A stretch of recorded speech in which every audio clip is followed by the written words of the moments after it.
Magandang buhay, magandang araw at umaga sa ating lahat, mga kababayan at mga ka-ride-on sa buong mundo, lalong-lalo na dito sa ating bansang Pilipinas, at mapagpalang buhay din sa bawat isa sa atin. Papasalamat tayo sa Diyos sa buong magdamag na tayo po'y iningatan ng Panginoon at tayo po ay Kanyang ginising at tayo muli ay magkakasama sa ganitong gawain at paglilingkod. Kaya't ang abang lingkod ng Diyos, Bishop Lito Tangonan, ay narito muli upang magministeryo sa bawat isa sa atin sa pangalan ng ating Panginoong Hesukristo, sa ating Ride-On Ministry episode 23.1 in collaboration with BLCT Intercessory Prayer Ministry. Kaya purihin po natin ang ating Panginoong Diyos. Panginoon, gabayan mo kami sa aming gawain sa napakahalagang pagkakataon na ito na kaloob mo sa amin. And may we invoke your presence, especially the Holy Spirit who is at work within us, na kami po ay iyong pangunahan at pagpalain at kasihan upang sa ganun, Panginoon, ang aming gawain ay tunay na makapagbigay ng inspirasyon, kalakasan, at ikaw, O Diyos, ang siyang may taas sa aming mga buhay at gayon din sa aming kalagitnaan. Ito ang aming panalangin sa matamis na pangalan mo, Hesukristo, na aming Panginoon at tagapagligtas. Lahat ay magsabi ng Amen. Amen sa ating Panginoong Diyos. Nais ko pong basahin ang banal na kasulatan na siya nawang maging batayan natin, maging salalayan natin, at magbigay po ng paalaala, inspirasyon at kalakasan sa ating mga buhay, lalo tigit sa gitna ng krisis na ito na nararanasan, hindi lamang sa bansang Pilipinas kundi sa buong mundo. Ito ay ang coronavirus disease 19. At ang sinasabi po doon sa awit kabanatang 23, talatang 1 hanggang 6, ganito po ang sinasabi ng banal na kasulatan. Si Yahweh ang aking pastol, hindi ako magkukulang. Ako'y pinahihimlay sa mainam na pastulan, at inaakay niya ako sa tahimik na batisan. Binibigyan niya ako niyong bagong kalakasan at sangayon sa pangako na kanyang binitiwan. Sa matuwid na landasi doon ako inaakay. Kahit na ang dang iyo'y tumatahak sa karimlan, hindi ako matatakot pagkat ika'y kaagapay. Ang tungkod mo at pamano ang gabay ko at sanggalang. Sa harapan ng lingkod mo, ikaw ay may handang dulang. Ito'y iyong ginagawang nakikita ng kaaway. Nalulugod ka sa akin na ulo ko ay langisan, at pati na ang saro ko ay iyong pinaaapaw. Tunay na ang pag-ibig mo at ang iyong kabutihan sa saakit tataglayin habang ako'y nabubuhay. Doon ako sa templo mo lalagi at mananahan. Ito po ang banal na kasulatan na sana po ay ating pong pagnilay-nilayan at makapagbigyan nawa sa atin ng ibayong kalakasan at tapang, at gayon din ng sigla at ng pag-asa, nang sa gayon ay matatag at matibay natin harapin nitong pagsubok na ating dinadaanan sa panahong ito. Ang coronavirus disease 19, hindi lamang sa Pilipinas, kundi sa buong lupalop ng daigdig na ito. Kaya nga po, itong awit 23, versikulo 1 hanggang 6 ay ating pong ideklara, ating pong panghawakan, ating pong yakapin, isabuhay, at gayon din panghawakan natin ang kalooban, ang revelasyon, ang probisyon ng Diyos na ito, sapagkat ito po ang siyang higit na makatutulong sa atin, mga kababayan at mga ka-ride-on. Kaya sa pangalan ng Ama, ng Anak at ng Banal na Espiritu, itaas natin ang banal na pangalan ng Diyos sa ating kalagitnaan, sa araw-araw at maging sa tuwi-tuwi. Sa pangalan ng Ama, ng Anak at ng Banal na Espiritu.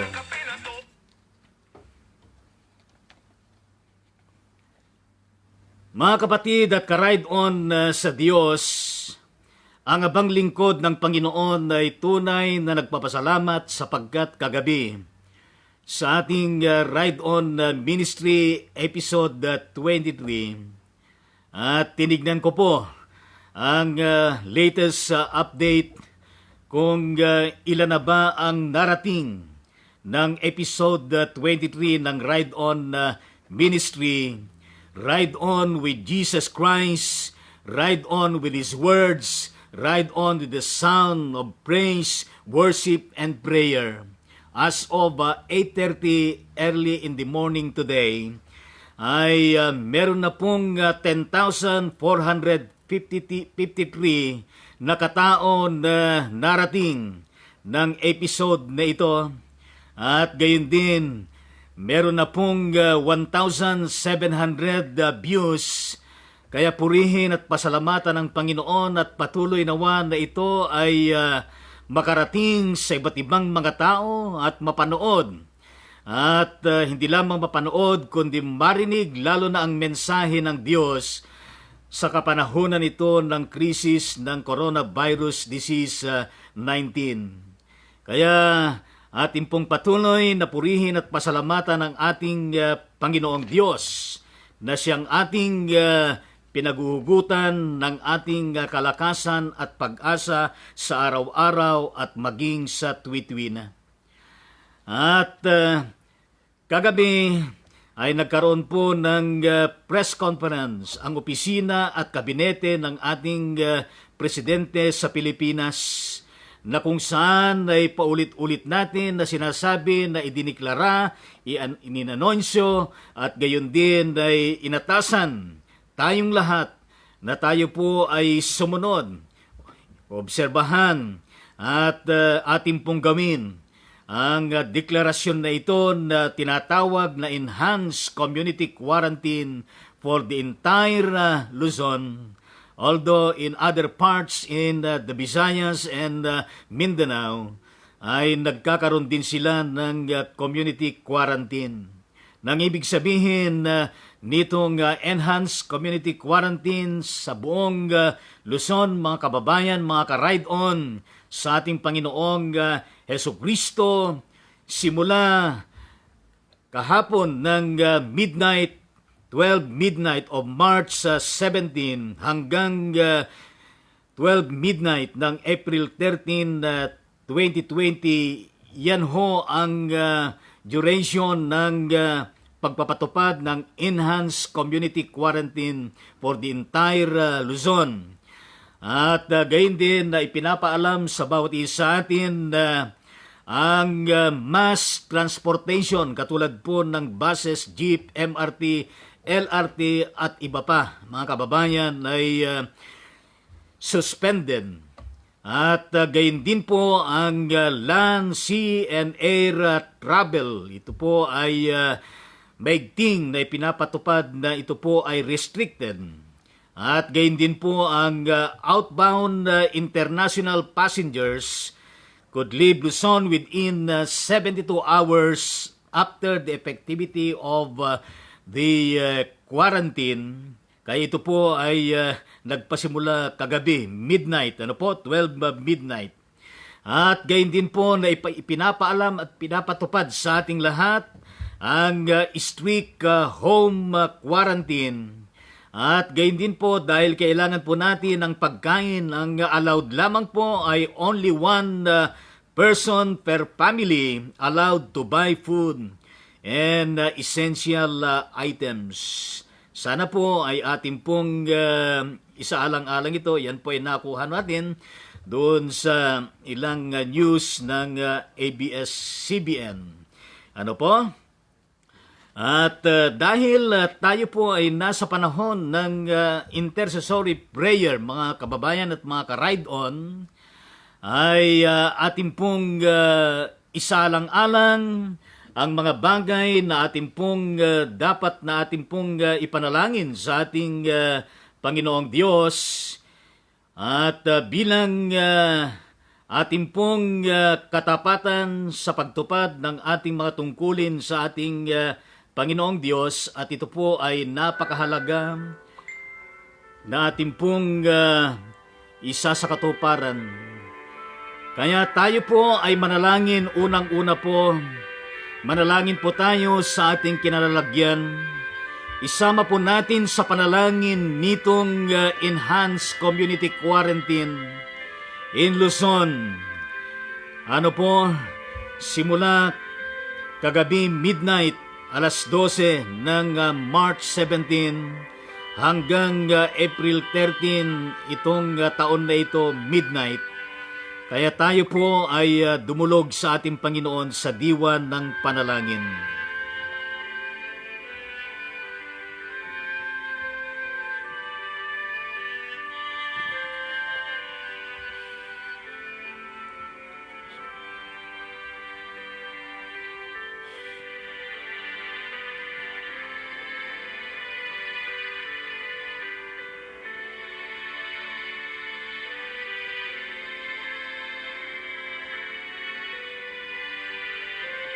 At gayon din mga kapatid sa Panginoon at ka-ride-on, ipanalangin natin ang kagalingan at recovery at gayon din ang mainam na kalusugan ng lahat ng mga pasyente dulot nitong kumakalat na coronavirus disease 19. Napakaraming mga infected not only in the Philippines but throughout the whole world.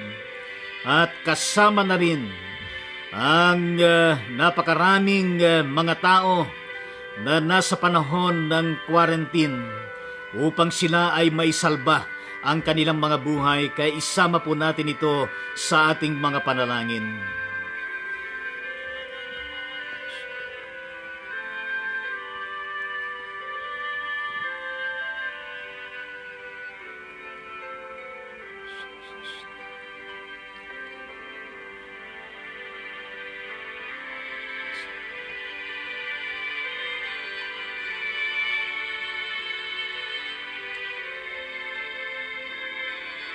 At gayon din po mga kapatid sa Panginoong Diyos, isama natin sa ating mga panalangin sa ngayon upang sa ganon, sapagkat napakarami na rin na napaslang nitong coronavirus disease 19. Hindi lamang sa Pilipinas kundi maging sa ibang mga bansa, ay panalangin po natin ng mga pamilya na kung saan ay naulila, na sila'y kalingain ng Diyos, na sila po'y bigyan ng ibayong kalakasan at pag-asa ng Panginoon, at sa kanilang mga isipan at puso at buhay ay kanilang panghawakan na ang kamatayan ay hindi po ito ang katapusan ng buhay, sapagkat merong ipinamangako ang ating Panginoon Jesucristo na pagkabuhay na maguli at ang buhay na walang hanggan. Kaya isama po natin ito sa ating mga panalangin.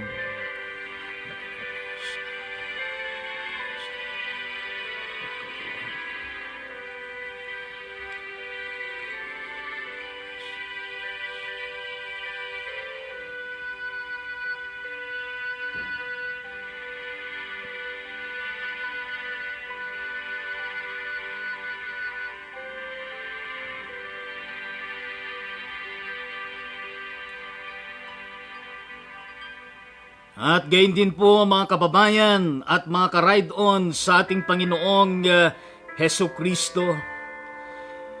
Isama po natin sa ating mga panalangin na pagkalooban ng Diyos ng ibayong kalakasan at maayos na pangangatawan. Ang lahat ng mga kababayan natin na tinatawag na frontliners, na mga health workers, ang mga medical team, kasama na ang mga hospitals, ang mga clinic, at gayon din ang Department of Health, at gayon din ang World Health Organization, at gayon din ho ang mga uniform personnel, katulad po ng mga militar, ang Philippine National Police, sa pangunguna ng Department of Interior and Local Government, at gayon din ang Philippine National Police at ang Armed Forces of the Philippines, at gayon din ang opisina ng ating presidente, at pati na rin ang ating presidente at lahat ng kasama ng kanyang kabinete, at lahat ng mga ahensya, at lahat mula dito sa taas hanggang doon sa mga probinsya, at gayon din sa mga munisipalidad, sa mga sityo, sa mga barangay, at sa bawat pamilya. Ipanalangin po natin.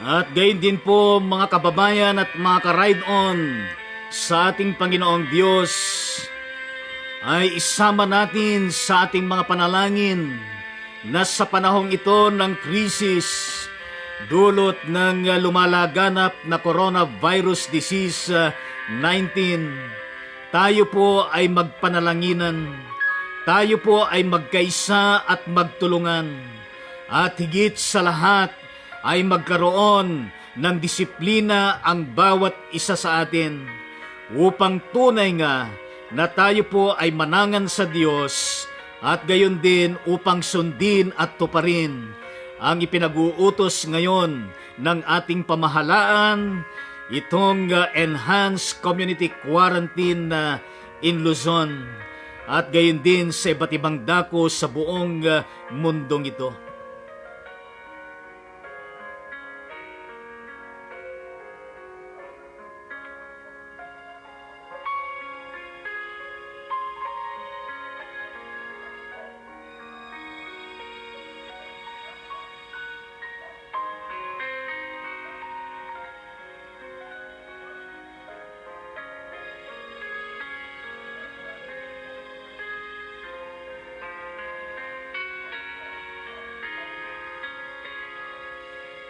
Mga kapatid at mga ka-ride-on sa ating Panginoong Diyos, isama din natin sa ating mga panalangin na naway tulungan tayo ng Diyos, gabayan tayo, at atin pong sama-samang malagpasan ang pagsubok na ito ng coronavirus disease 19 sa ating mga buhay, sa ating mga pamilya, at gayon din po sa ating mga barangay, sa ating mga munisipalidad, probinsya, at gayon din sa mga rehiyon at sa national level, at gayon din po sa bawat bansa sa buong mundong ito.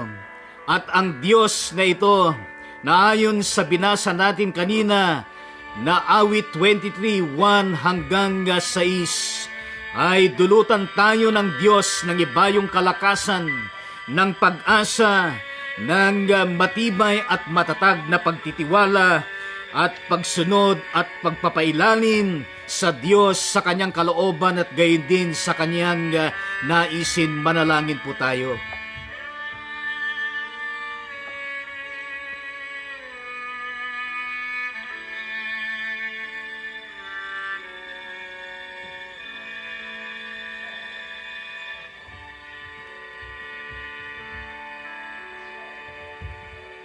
Mapagmahal at mahabaging Diyos naming lahat, maawa ka po sa amin, pakinggan ninyo ang panaghoy ng iyong bayan at gayon din ang buong mundong ito.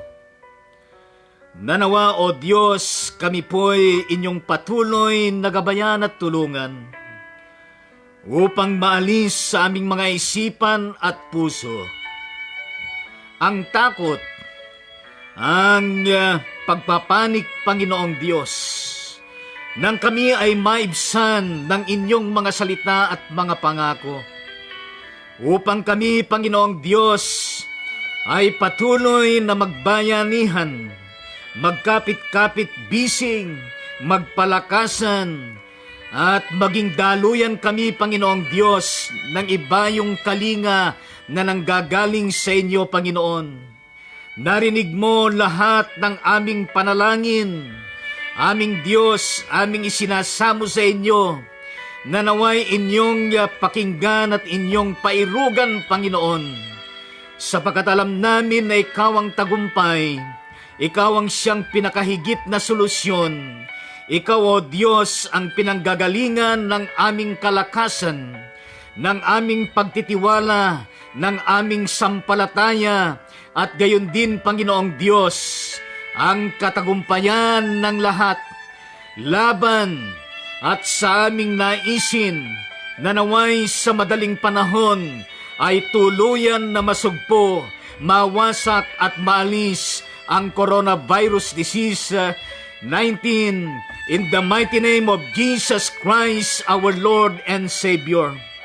Panginoong Diyos, manalangin kami sa araw-araw, sa tuwit-wi na Panginoon, at lahat ng mga churches, O Diyos, saan man sulok ng daigdig na ito, na nagkakaroon ng live streaming, ng mga panalanginan, Panginoon, ng pagpapalakasan sa isa't isa.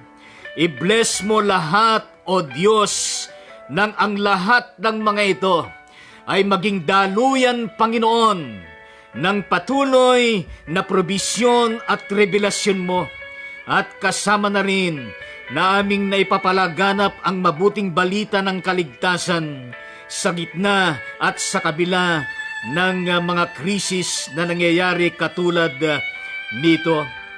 Nais po namin, O Diyos, na ibalik sa inyo lahat ng papuri at pasalamat, at gayon din ang aming pagtitiwala at panalangin, Panginoong Diyos, lalo na sa mga kakababayan namin saan man sila naroroon, na sa araw na ito ay nagse-celebrate ng kanilang birthday. Katulad po ng aming kapatid na Noni Mison, at gayon din po ang kapatid na DSE Reverend Patricio Balay. Panginoon Diyos, at mga iba pa, ay pagpalain mo, Panginoon, ang kanilang mga buhay. Pagpalain mo, O Diyos, ang kanilang mga kalusugan. At lalo tigit, Panginoon, patuloy mong kasangkapanin ang mga kapatid na ito sa mabunga at epektibong ministeryo na nais mong ipagagawa sa kanila, at gayon din sa bawat isa sa amin. Panginoong Diyos, hindi kami nakakalimot na sa aming paglapit sa inyo, kami po'y humihingi ng kapatawaran at paglilinis sa lahat ng aming mga kasalanan at pagkukulang. Lord Jesus, gawin mo kaming karapat-dapat sa inyong paanan, sa inyong harapan, Panginoong Diyos, upang sa aming patuloy na ugnayan sa inyo, at gayon din sa aming paglilingkod, masumpungan mo kami na kami karapat-dapat lagi sa inyo, sa kabila ng aming mga pagkukulang. Sa pangalan mo, Jesucristo, ito po ang aming panalangin. At mangyari nawa ang inyong kalooban para po sa bawat isa sa amin, O Diyos.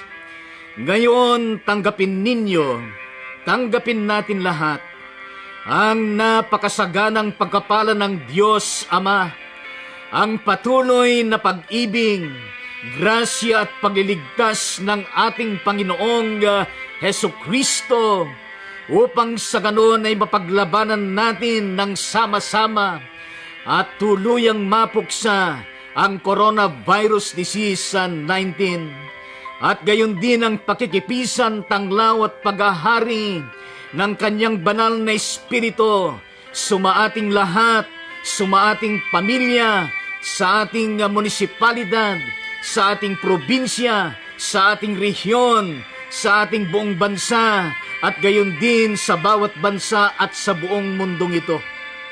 Maghari nawa, O Diyos, ang inyong kaharian, at gayon din ang inyong kabanalan, ang inyong kapayapaan, at ang inyong naisin at kalooban at probisyon, ang siyang makapangyayari at lumaganap laban sa coronavirus disease na ito, 19. In the mighty name of Jesus Christ, salamat po, Panginoon, and we indeed receive your pastoral blessing, O God.